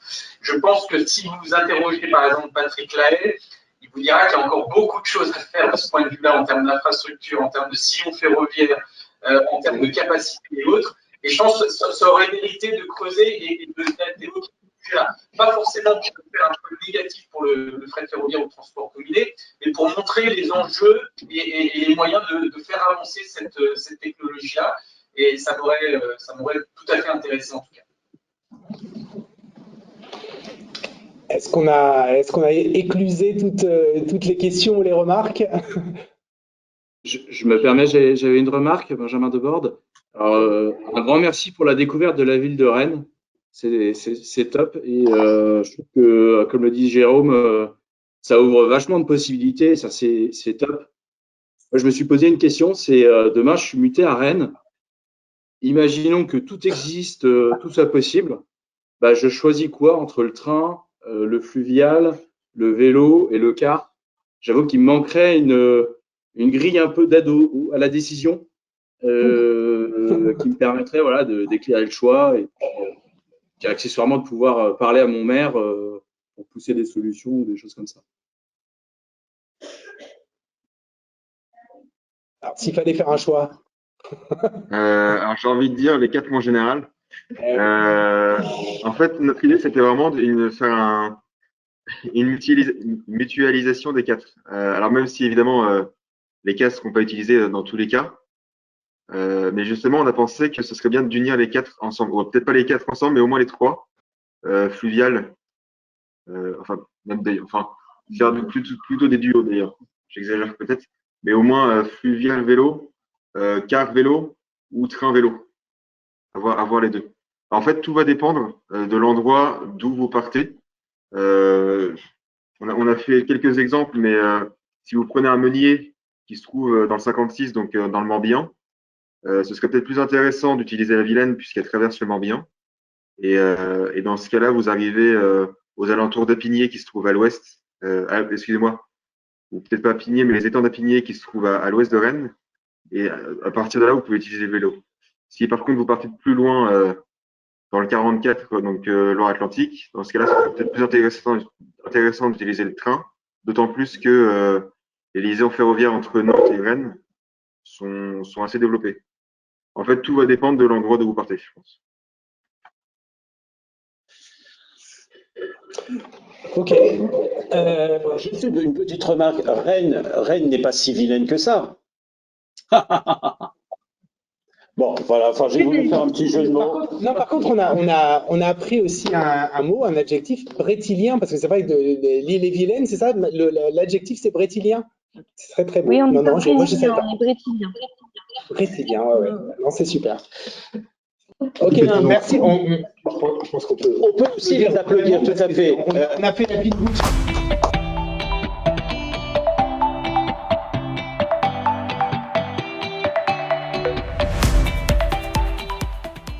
Bien, Gwenaëlle, je crois qu'on va clore le bal des soutenances avec le dernier duo qui est représenté par Florian Haddick et Léa Sarnette, donc de l'ISTELI Manchy-Saint-Éloi.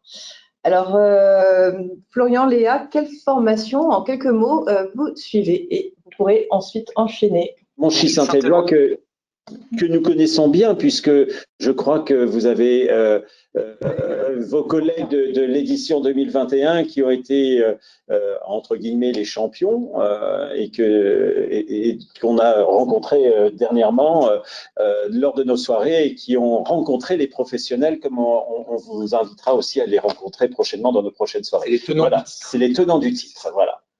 C'est ça, en effet. Du coup, on vient de la même formation qu'eux et que notre camarade Hugo. On vient de la formation MTLCI. Pour ajouter peut-être un point ou deux sur ce qu'il avait pu avancer sur ce master, il est vraiment orienté sur la gestion la gestion et la création de projets dans tout ce qui est le management et, de la logistique et du transport. On a aussi un onglet orienté sur le commerce international, tel qu'on a pu le voir récemment sur certains de nos examens. Très bien. Go. Donc, notre projet, en fait, nous avons souhaité réaliser un rapport d'opportunité.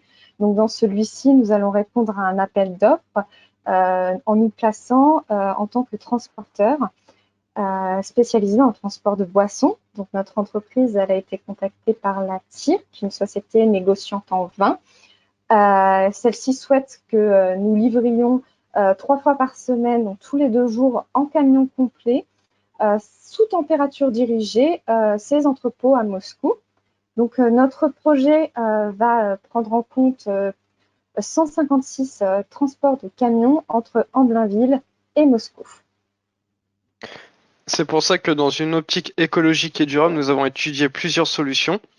On a commencé par étudier la solution du ferry, qui se ferait entre Kiel et Klaipėda, en Lituanie. Le tout-route, passant par tous les pays européens.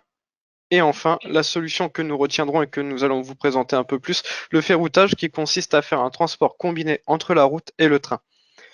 Ainsi, afin de réaliser la demande du client TIRC, nous avons décidé de ne retenir que la solution du multimodal, comprenant le train et la route. En ce faisant, nous choisirons d'acheter des véhicules afin de pouvoir réaliser ces 156 transports qui rouleront uniquement au gaz, et ce qui nous permettra aussi d'améliorer notre empreinte carbone. Le gaz étant, en plus d'être plus économique, car il est peu coûteux, les véhicules en consomment très peu par rapport au gasoil. Il est aussi très écologique sur de nombreux égards et a aussi l'avantage d'être très présent, enfin avoir des stations de recharge très présentes dans l'Europe de l'Est. Ce projet, il représente environ 2250 km par la route et 800 km par le train.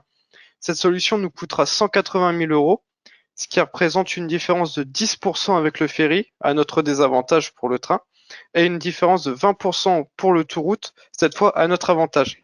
Niveau pollution, le train ainsi que le tout-route représentent 2,80 tonnes d'équivalent CO2 contre 3 tonnes d'équivalent CO2 pour le ferry. C'est pour ça qu'on retient le train.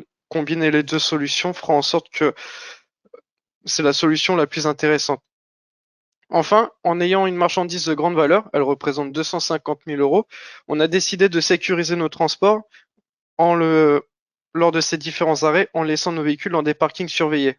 On a eu la chance de pouvoir observer que tous ceux sur lesquels on allait se parquer étaient gratuits. Ainsi, niveau matériel et personnel, ça représenterait un investissement de 6 véhicules par semaine et de 7,5 conducteurs par semaine. Donc un conducteur remplaçant dans l'équivalence. Je laisse continuer. Donc, pour rendre ce projet vraiment concret, nous sommes basés sur des analyses financières d'une entreprise réellement existante. Donc, celle-ci avait un chiffre d'affaires décroissant d'une année à l'autre. Elle n'avait pratiquement pas de dette, pas d'investissement, pas d'amortissement. Les seules dettes qu'elles avaient étaient remboursables en 15 jours d'activité. Elle avait une capacité d'autofinancement qui était de 4%.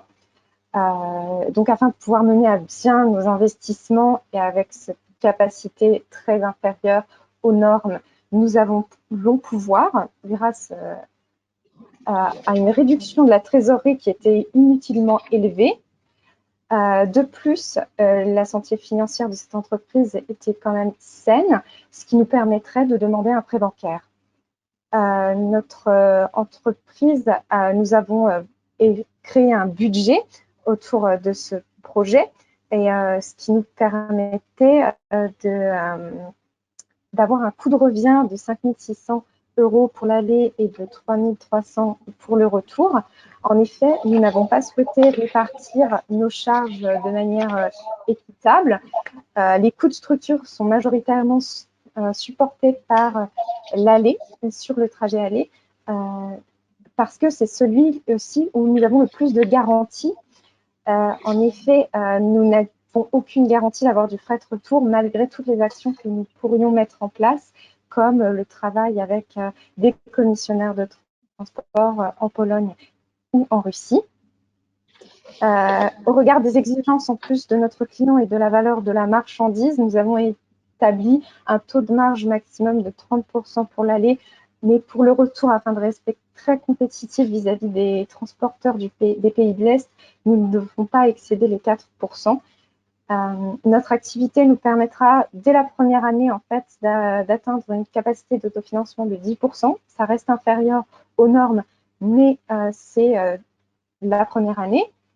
On risque de doubler notre chiffre d'affaires avec cette activité, donc c'est un danger pour notre entreprise, mais c'est aussi une opportunité parce qu'en l'état, en raison de la baisse constante du chiffre d'affaires depuis des années, 2-3 ans, l'entreprise est en danger. Donc, c'est sur ces paroles que je conclue notre présentation. Merci à vous pour votre écoute. Merci. Merci beaucoup. Merci à vous deux. Juste, donc on est d'accord, il s'agit d'une entreprise TIRC, TIRC, c'est une entreprise fictive? Oui, exactement. Grand bien lui en face, parce que si elle était déjà en difficulté et que maintenant elle cherche des liaisons vers Moscou, c'est vrai que c'est plus forcément tout à fait le... Mais bon, ça n'enlève en rien, et ça n'enlève en rien évidemment à la qualité de votre travail. Alors c'est vrai qu'on voit, là c'est vraiment un projet opérationnel. Vous avez montré aussi un peu l'étendue de ce que vous pouviez faire de manière comparative. On voit qu'il y a du boulot dans la recherche. Après, c'est vrai que ça reste très opérationnel. Moi, j'ai quand même une question, c'est sur le postulat de départ, qui est le client là va dire sous-traitance interdite. Qu'est-ce qui peut justifier le fait que là, on va pas comparer, on va dire, on va acheter des camions spécialement pour aller faire ces liaisons-là, et finalement, en comparant quand même avec l'externalisation du transport, quoi, parce que finalement, est-ce qu'il y a beaucoup de boîtes qui, n'ayant absolument pas de camions vers la Russie, disent non, non, mais moi, il faut absolument. Est-ce que ça, c'est pas ça plutôt la fiction? Ça, c'est juste une question comme ça en passant, mais est-ce que ça existe réellement, ces boîtes qui disent je veux même pas entendre parler d'autre chose que d'acheter mes propres camions?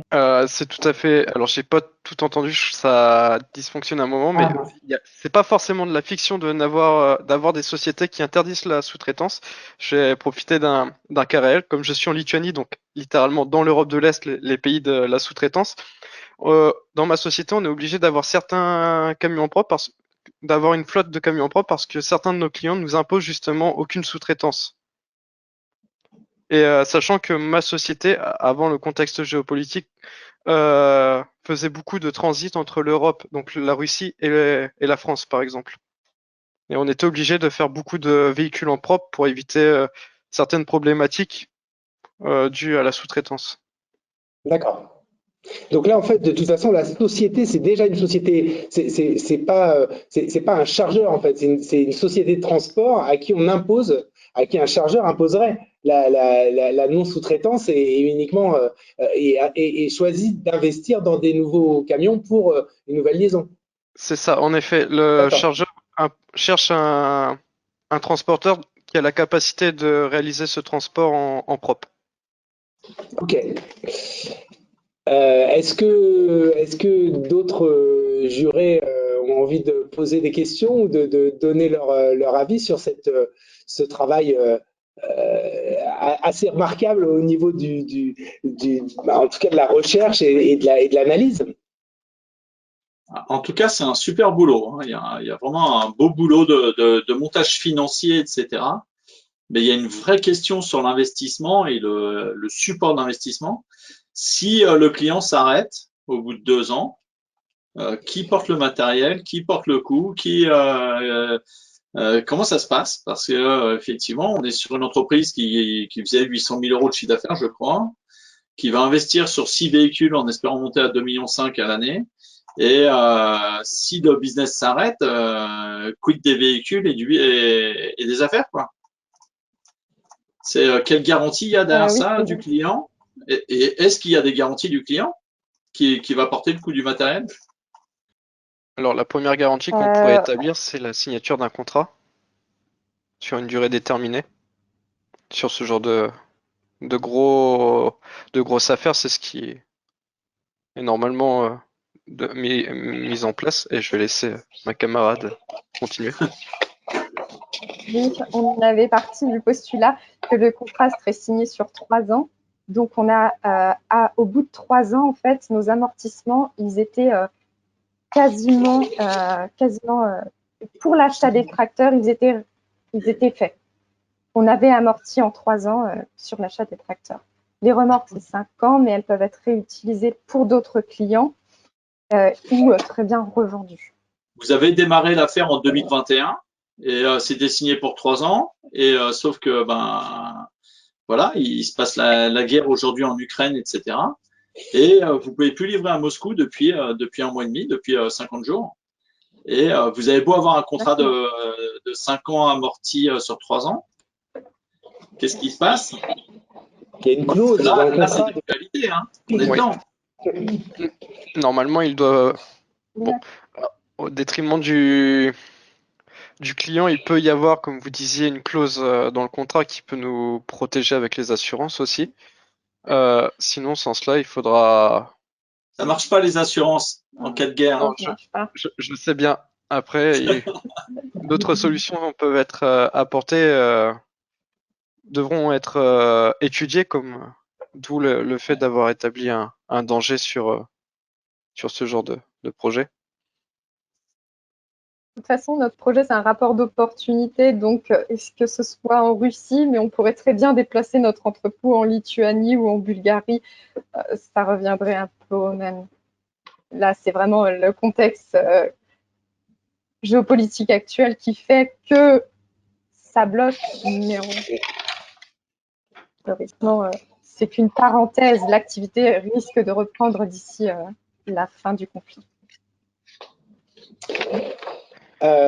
Oui, puis vous avez même, je précise aussi que vous avez même abordé les sujets un peu logistiques, justement, à la fois bon, sur le côté parking sécurisé, mais le côté aussi entrepôt, etc. Donc, c'est vraiment complet. Il y a vraiment derrière un gros travail. Donc, voilà. Est-ce qu'il y a d'autres. Est-ce qu'on a. Non, on a encore. Je vais intervenir peut-être également. Je voulais saluer ce travail-là. J'ai trouvé ça très intéressant. Et j'étais très heureux aussi de voir une solution de transport combiné qui était un peu mise à l'honneur. Et je trouvais ça que c'était intéressant avec toutes les analyses que vous avez pu faire aussi d'un point de vue impact écologique, les coûts sociétaux, etc. Donc ça, vraiment, je dis bravo pour ça. J'avais quelques questions un peu plus précises. Vous avez un peu regardé les sujets d'aide. Est-ce que vous avez creusé un peu le sujet des certificats d'économie d'énergie qui peuvent aider les transporteurs routiers qui investissent sur du matériel pour faire du report modal, du transport combiné rail-route?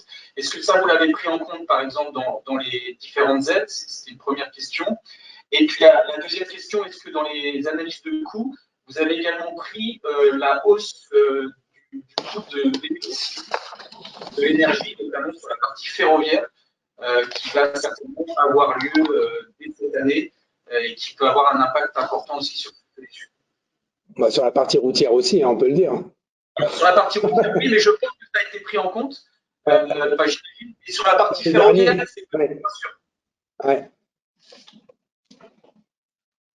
En fait, pour être honnête, on n'a pas pris en compte les certificats d'énergie. En plus, pour être tout à fait honnête, on a certaines aides, comme on a fait notre dossier en 2021, on n'a même pas pensé que certaines aides allaient s'arrêter au 31 décembre 2021. Donc, il y a certaines aides qui sont réduites encore aujourd'hui. Donc, ça rajoute encore un coût à notre projet. Et on n'a pas pris en compte le fait d'augmenter les prix des énergies. On le savait, on avait bien sûr mis dans notre budget en tant que charge à revoir mensuellement avec notre client, mais on n'a pas fait d'estimation d'augmentation au fur et à mesure. Non. De toute façon, c'est toute la difficulté d'une étude d'opportunité à un instant T avec un monde VUCA, VICA, tout ce qu'on veut, et qui est très, qui est quand même très changeant. Mais ça n'enlève rien à la qualité de votre travail. Mais c'est vrai qu'après, au moment où il faut prendre la décision, il y a forcément des choses à actualiser. Est-ce qu'il y a d'autres questions ou d'autres remarques, compliments, oui, bravo. Moi, je voudrais bien. Oui, Jérôme. Je voudrais bien réagir. C'est un sujet. Vous avez abordé ça de manière très chiffrée, c'est intéressant. D'ailleurs, vous êtes rentré parfois dans un niveau de détail sur certains postes assez surprenant, donc c'est très bien. Et puis, dans le même temps, quand vous emmenez le lecteur sur ce niveau de détail, on attend aussi par conséquent une certaine rigueur sur d'autres postes. Et là, on voit dans nos échanges que finalement, vous pourriez assez vite vous faire manger par votre client si votre contrat n'était pas assez bien bordé, puisqu'il y a quand même quelques faiblesses qui montrent que vous n'avez pas anticipé certains risques, qu'ils soient géopolitiques, évolution énergétique, que sais-je. Voilà, donc ça, ce sont des éléments qui sont assez importants et vous avez dans le jury quelqu'un de chez ADO et je pense que c'est des questions qui doivent se poser en permanence avec leurs transporteurs, notamment quand ils vont notamment en Europe de l'Est, entre autres. Au-delà de ça, moi j'ai une question plus par rapport à votre jeune expérience d'étudiant. Vous allez jusqu'à Poznan et puis de Poznan à Moscou, vous faites le choix de repartir sur la route. Pourquoi vous avez fait ce choix de repartir sur la route? J'ai mon idée, mais j'aimerais bien comprendre parce que entre Poznan et Moscou, il y a à peu près 1200, 1300 km, j'imagine, quelque chose comme ça, je crois. Oui. Et Duisbourg-Poznan, c'est 700, j'imagine 700-800 km, quoi. C'est environ 800 km, oui. Alors, vous avez une explication ou pas? D'un point de vue économique, c'était déjà plus rentable. Et il me semble, de ce qu'on avait vu, il n'y avait pas. En fait, officiellement, il y a une voie ferrée qui peut aller jusqu'à Moscou, mais elle n'est pas réellement desservie. La route de la soie. C'est la route de la soie qui va jusqu'à Moscou. Mais on ne pouvait pas l'utiliser parce que ça voudrait dire qu'on n'aurait pas pu faire du transport, du ferroutage. On n'aurait pas pu mettre notre chauffeur sur le train. C'est pour ça qu'on s'est arrêté sur Poznan. En fait. On avait cette contrainte de livrer après jusqu'à l'entrepôt final et donc on n'avait pas le choix en soi. Oui, effectivement, je confirme. Au-delà du problème d'écartement des voies, c'est que l'offre de ferroutage de Poznan vers Moscou est quand même extrêmement limitée. Ok. Donc merci. Jérôme avait sa petite idée quand même derrière sa question. J'avais mon idée et je constate qu'ils ont quand même bien bossé leur sujet. Est-ce qu'il n'y a pas aussi une histoire? C'est pas mal. Il y a une température contrôlée aussi, non? Est-ce que oui. les trains de la route de la soie, on peut avoir des remorques qui sont en température contrôlée? Normalement, les trains permettent de garder la température dirigée, même à notre avantage, parce qu'on peut les relier au train, en fait. Ok. Très bien. Donc, c'est un projet quand même bien réfléchi. Oui, en effet. En effet. Ok, eh bien, écoutez, là aussi, on vous applaudit pour votre rendu. Merci. On vous applaudit globalement parce que c'est vrai que là, vous venez de faire une jolie prestation. On va se déconnecter de vous, chers étudiants, puisque le jury va se réunir, va parler de vous. Vous allez avoir les oreilles qui sifflent. On se donne rendez-vous à 19h20. On se reconnecte tous. Et puis là, vous entendrez donc les jurys qui vont vous vilipender, qui vont vous terrasser de leurs propos. Rendez-vous donc dans 20 minutes.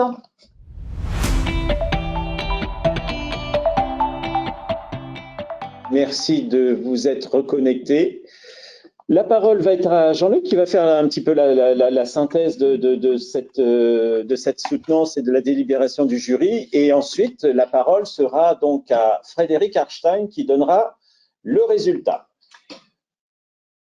D'abord, on voulait déjà vous féliciter et vous remercier parce que vous avez fait ce travail qui est un travail en plus et on imagine que vous ne tournez pas les pouces dans vos formations respectives. C'est aussi pour ça que ça nous encourage, nous, à être encore plus proactifs sur les éditions prochaines pour encourager encore et d'avoir vraiment de nombreux finalistes sur cette compétition. Donc déjà, merci et bravo à vous. Et puis dire aussi que justement, à chaque fois, c'est la deuxième édition, mais voir qu'il y a un certain nombre de sujets, voir quels sont les sujets qui sont choisis. Là, on a vu une coloration. Alors, il y avait finalement là, ça se répartissait un petit peu en deux tendances. Il y a une tendance vraiment sur la logistique urbaine et on a vu l'accélération aussi de la logistique urbaine depuis 2 ans pour les raisons qu'on sait. Et puis de l'autre côté, une tendance aussi à montrer son expertise. Alors quelquefois, peut-être de manière un peu trop opérationnelle et peut-être avec mais là aussi, contrainte de temps, etc. Mais je pense que vous pouvez, on sent derrière et on sent aussi avec ces soutenances que derrière, vous avez aussi une capacité de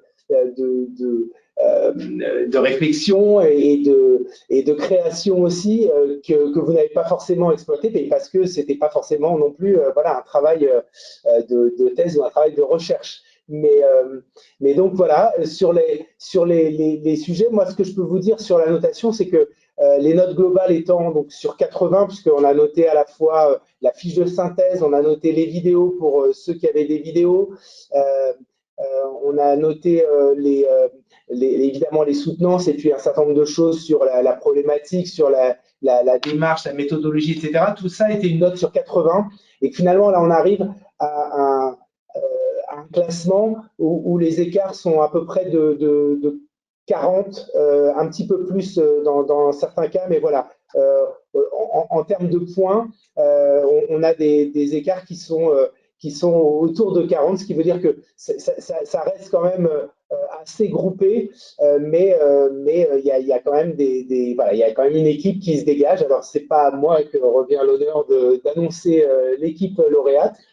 Et non, c'est donc Frédéric qui a donc l'honneur de nommer le lauréat 2022. Eh bien, merci. En tout cas, je suis ravi d'avoir eu la présidence de ce jury, d'avoir pu participer à l'étude de vos cas. En tout cas, bravo à tous pour le travail, pas facile. Il a fallu avoir un peu l'esprit de synthèse, qui n'a pas été simple. On a bien compris que de résumer en 15 pages des projets aussi complexes que le fret urbain, le dernier kilomètre, etc., c'est pas des choses simples. C'est entre la réflexion et la dépose sur le papier, c'est 2 choses assez compliquées. Exercice pas simple, plutôt bien mené. Ce qui est intéressant, c'est effectivement d'avoir pu voir une approche avec un œil neuf, parce que nous, on est tous des anciens, on a notre œil à nous et l'exposition qu'on a pu avoir pendant les 30 dernières années. Et vous avez l'œil neuf et vous avez une nouvelle perception. Et c'est pour ça que l'écho des jeunes pros a été créé. Et on a vraiment vu du bon travail. Alors, ça n'a pas été simple de départager. Je vais vous donner le vainqueur. Donc, le vainqueur, c'est le projet Fret Urbain de Promotrans Rennes qui arrive en tête. Vous aurez pu mettre du son, Tiffany et Louis, pour qu'on vous entende. Et d'ailleurs, on peut vous applaudir. Les applaudissements. Ah, bravo, et puis on espère vous retrouver dans les belles entreprises que composent la supply chain et les transporteurs, et de pouvoir bénéficier de vos compétences et connaissances. À très bientôt. Très bien. Donc bravo à Tiffaine, bravo à Louis, bravo à Alexandre Desserves et Colline Le Poitvin qui n'étaient pas là pour la présentation mais qui ont participé. Est-ce qu'on peut avoir quand même 2 mots des gagnants et dites-nous un petit peu vos impressions à chaud. Ah, vous restez muet devant le succès. Ça, c'est humble, ça, c'est humble.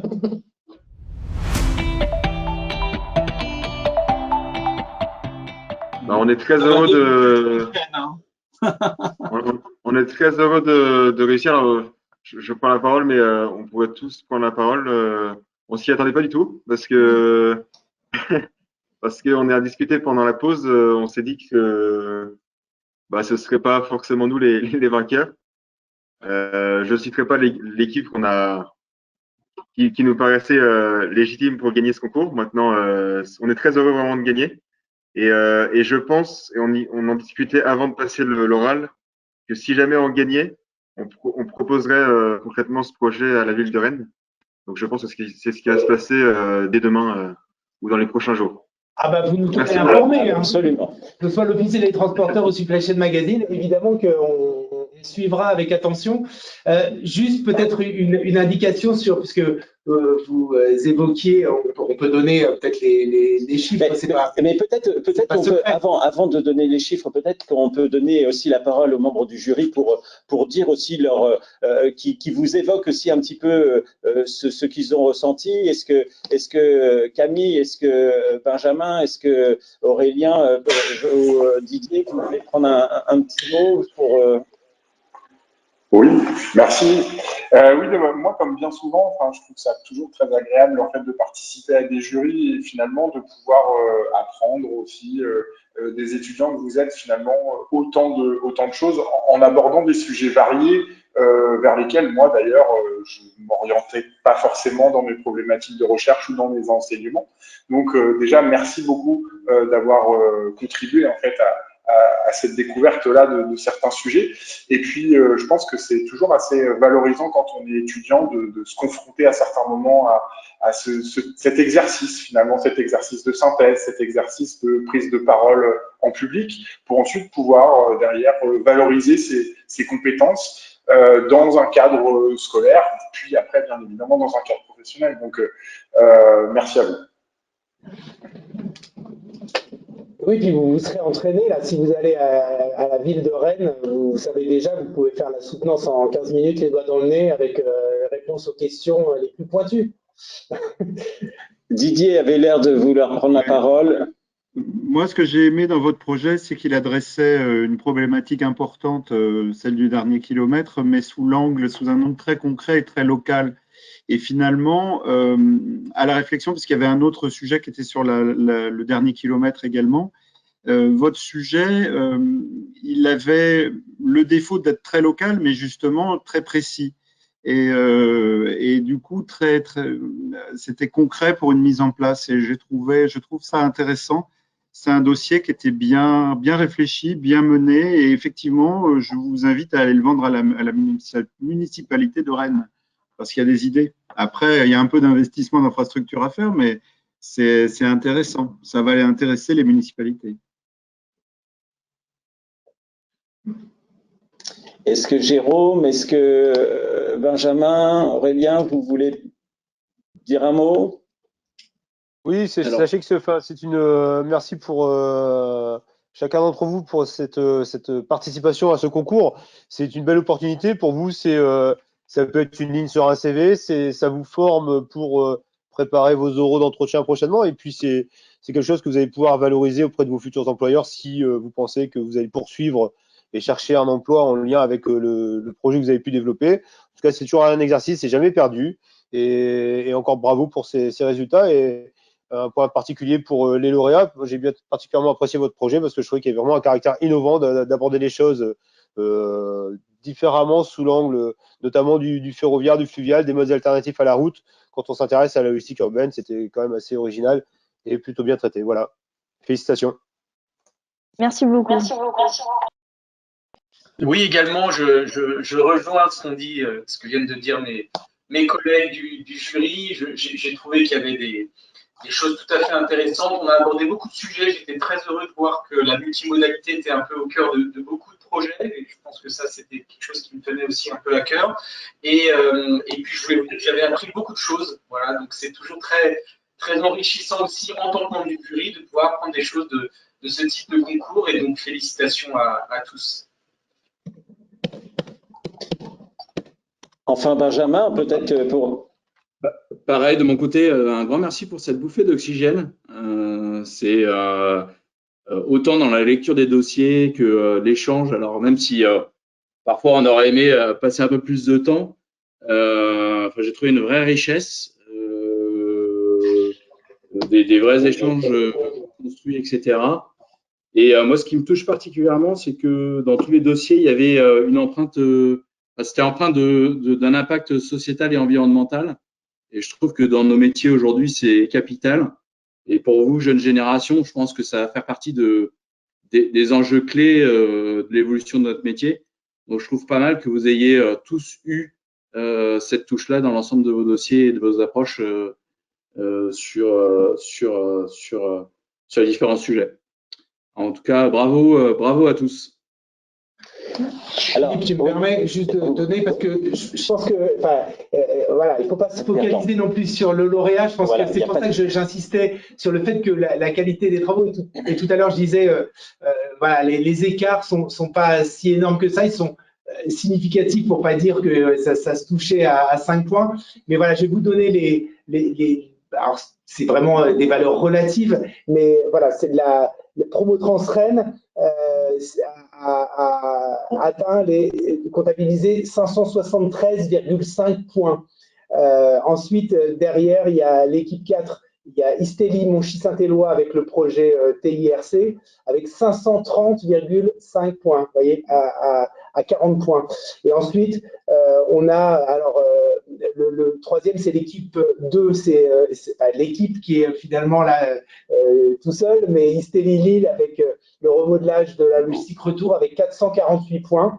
Et puis ensuite, CNAM Valenciennes avec 418 points sur l'étude sur le dernier kilomètre également. Donc voilà, je crois que vraiment, pour le travail que vous avez fait, pour l'investissement que vous avez fait jusqu'à cette heure tardive, alors que c'est pas confiné, que vous pouvez aussi sortir le soir. Donc, je voulais vraiment vous remercier tous, et remercier aussi les jurys. Puis moi, je vais… Oui. Alors, moi, juste une chose, c'est que la visibilité que nous vous avons promise tient toujours, puisque l'ensemble des dossiers vont être publiés dans chacune de nos revues, les synthèses, tout à fait, que ce soit dans Supply Chain Magazine, dans le prochain numéro et dans les prochains numéros de l'officiel des transporteurs. Donc là, il y aura une valorisation de vos travaux qui vont être présentés à nos lecteurs qui sont des professionnels. Donc, il y a aussi de la reconnaissance du travail que vous avez fait par nous-mêmes. Et puis, on reste en contact. On va vous abonner, bien évidemment, à nos revues, parce que c'est une manière de vous remercier aussi, de vous donner une information qui vous tiendra dans l'actualité, puisque vous verrez que la logistique urbaine, notamment, puisque là, c'était le sujet majeur, mais tous les autres sujets qui ont été abordés au travers de votre projet, ce sont des sujets récurrents de nos revues. Et donc, les entreprises que nous mettons aussi en avant sont vos futurs recruteurs. Donc, voilà, on va vous suivre et les lauréats auront le privilège, par contre, d'être associés à nos prochaines manifestations et nous en sommes très heureux. Donc, nos prochaines manifestations, donc les rois de la supply chain. Les rois de la supply chain, donc on vous donne les lauréats. Janvier 2023, on vous précisera tout ça. Et donc, ce sera le transporteur de l'année qui a lieu habituellement donc la veille de la ICTL. Nous avons eu le dernier donc il y a 3 jours. Qui sera en mars 2023. Mars 2023. Voilà. C'est bien ça. Voilà. Alors, merci au jury, merci à la EDL, notre partenaire, merci à vous, chaleureux étudiants. Belle vie à vous et merci à vous surtout. Merci beaucoup.